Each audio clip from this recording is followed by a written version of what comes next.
Pagar bukan hanya pelindung rumah, tapi juga wajah pertama yang dilihat orang. Di video kali ini, kita akan bahas solusi pagar modern yang ringan, kuat, dan tahan lama, yaitu pagar baja ringan.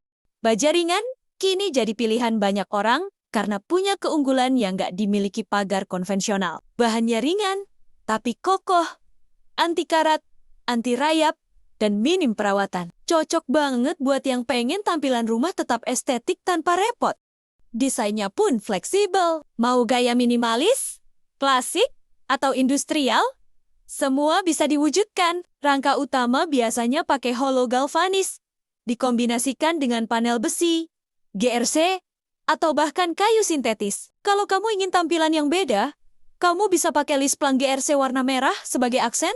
Hasilnya lebih artistik dan eye-catching. Selain tahan lama, pemasangan pagar baja ringan juga cepat dan hemat biaya. Dan yang paling penting, desainnya bisa disesuaikan dengan karakter rumah kamu. Jadi, nggak ada salahnya beralih ke pagar baja ringan, tampil modern, kuat, dan tetap stylish. Jangan lupa like dan subscribe kalau kamu suka konten seputar bangunan dan desain rumah. Sampai jumpa di video berikutnya.